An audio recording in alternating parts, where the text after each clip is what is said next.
ये जीवन है एक गीत, अब उसको गाना होगा। पांव उठे हैं मेरे तो मंजिल को आना होगा। अब आप सुनिए प्रवचन विषय मन के जीते जीत। जीवन सफर का 12वां पाथेय है। मनोबल जितना अधिक होगा उतना ही हमारा संबंध आत्मा की अनंत शक्ति के साथ गहरा होता जाएगा। जेरेमी टेलर ने कहा है, जीवन एक बाजी है। हार जीत तो हमारे हाथ में नहीं है, पर बाजी को खेलना हमारे हाथ में है। हार और जीत की फिक्र किए बिना इस जीवन की बाजी को एक आत्मविश्वासी व्यक्ति ही खेल सकता है। उसके मन का प्रबल विश्वास ही उसकी जीत है। तभी तो कहा है, मन के जीते जीत, मन के हारे हार। हकीकत यह है, जीवन बहुत छोटा है, संसार में काम बहुत है और ऐसी स्थिति में निश्चयात्मक वृत्ति से शक्ति पैदा की जा सकती है। दृढ़ निश्चय वालों के लिए कुदरत भी रास्ता बना देती है। निश्चय की दृढ़ता से विचारों में स्थिरता और गहराई बढ़ जाती है। अतः सफलता उन्हीं के कदम चूमती है जो संशय से दूर रहकर निश्चयात्मक प्रवृत्ति के धनी होते हैं, जो दूसरों की बातों को गौण करके स्वयं की बात को प्रमुखता देते हैं। स्वयं पर विश्वास करना हमारी जीवन नैया का एकमात्र आधार है। मनुष्य के पास विवेचना की शक्ति ऐसी है जिसके द्वारा वह प्रत्येक परिस्थिति की समीक्षा कर सकता है, अपनी बुराइयों को खोजकर विषम स्थिति से निकलने के लिए योजना बना सकता है। तात्पर्य यह है, मनुष्य के पास शक्ति और साधनों की इतनी कमी नहीं है जितनी प्राप्त सुविधा और उपलब्ध शक्ति का आत्मविश्वास से उपयोग करने की है।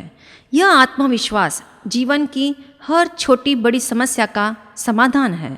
चीनी विचारक ने भी यही कहा है, every task is easy to a resolute man, अर्थात धुन के पक्के आदमी के लिए हर काम आसान है। बात दरअसल यह है, आदमी अपनी क्षमताओं के प्रति सजग नहीं रहता। उत्पादक शक्ति का एक नियम है, किसी भी कार्य में तथा उनके लिए पैदा हुए मनोभावों में बड़ा गहरा संबंध होता है।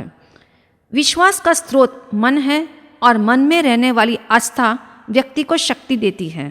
ऐसे में हम जिस कार्य को दृढ़तापूर्वक करना चाहेंगे वह निश्चित रूप से सफल होगा। एक विश्वविख्यात अमेरिकन विद्वान से जब उनकी सफलता का रहस्य पूछा गया तो उन्होंने बताया, मैं जब कर्म करता हूँ तो सोचता हूँ हर बात मेरे पर निर्भर है, और जब मैं प्रार्थना करता हूँ तो सोचता हूँ हर एक बात ईश्वर पर निर्भर है। आज के मनोवैज्ञानिकों का भी यही कथन है। मनुष्य को वह काम नहीं करना चाहिए जहाँ उसको अपनी क्षमता पर विश्वास न हो।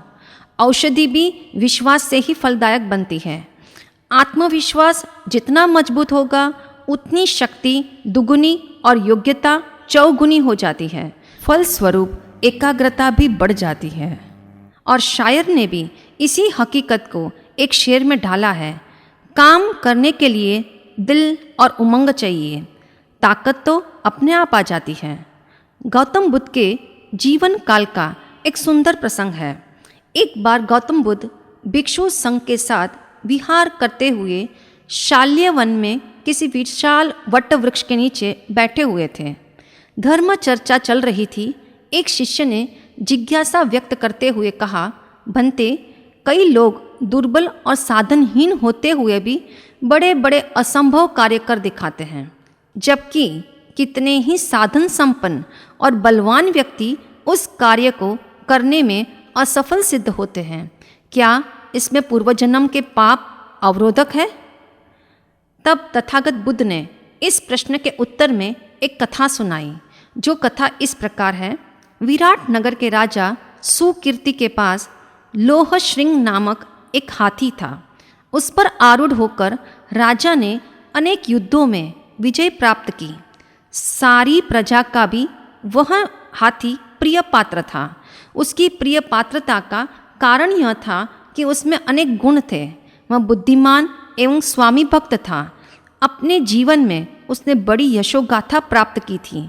समय के प्रभाव से हाथी वृद्ध हो गया था, उसका सारा शरीर शिथिल हो गया, जिससे वह युद्ध में जाने लायक नहीं रहा।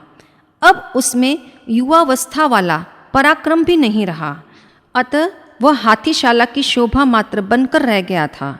उपयोगिता और महत्ता कम हो जाने के कारण हाथी की ओर पहले जितना ध्यान भी नहीं दिया जाता था। गर्मी के दिनों में हाथी को पानी न मिलने से वह तालाब की ओर चल पड़ा। तालाब में पानी कम होने से वह तालाब के मध्य में पहुंच गया। पानी के साथ तालाब के बीच में कीचड़ भी खूब था और वह धंसता चला गया। जितना वह बाहर निकलने का प्रयास करता उतना ही अधिक अंदर फंसता जाता। वह बहुत घबराया और जोर जोर से चिंगाड़ने लगा। उसकी चिंगाड़ सुनकर सारे महावत इकट्ठे हो गए। उसकी दयनीय दुर्दशा को देखकर चिंतित भी हो गए। उसे निकालने के लिए अनेक प्रयास किए गए, परंतु सारे प्रयास निष्फल सिद्ध हुए।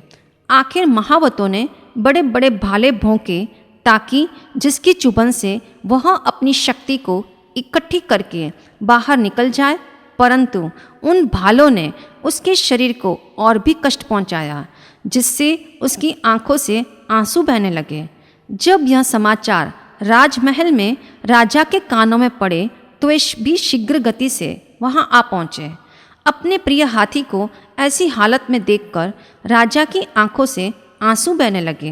कुछ सोचकर राजा ने कहा, बूढ़े महावत को बुलाया जाए। बूढ़े महावत ने आकर राजा को सलाह दी। हाथी को बाहर निकालने का एक ही तरीका हो सकता है। बैंड लाओ, युद्ध का नगाड़ा बजाओ और सैनिकों की कतार इसके सामने खड़ी कर दो। राजा ने तुरंत आदेश दिया, युद्ध का नगाड़ा बजाया जाए और सैनिकों को अस्त्र शस्त्र के साथ सुसज्जित किया जाए। कुछ ही घंटों में सारी तैयारियां हो गई। जैसे ही नगाड़ा बजा और सैनिकों की लंबी कतार इस प्रकार कूच करने लगी जैसे वे शत्रु पक्ष की ओर से हाथी की ओर बढ़ रहे हों। यह दृश्य देखकर उसे तुरंत ही यौवन काल का जोश आ गया। वह जोर से चिंगाड़ा और शत्रु पक्ष की सेना पर आक्रमण करने के लिए पूरी शक्ति से कीचड़ को रौंदता हुआ तालाब के तट पर आ पहुंचा।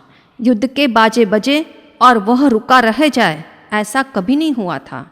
यह कथा सुनाकर तथागत बुद्ध ने भिक्षुकों से कहा, जीवन यात्रा में महत्वपूर्ण पाथेय यही है, मनोबल ही प्रथम है।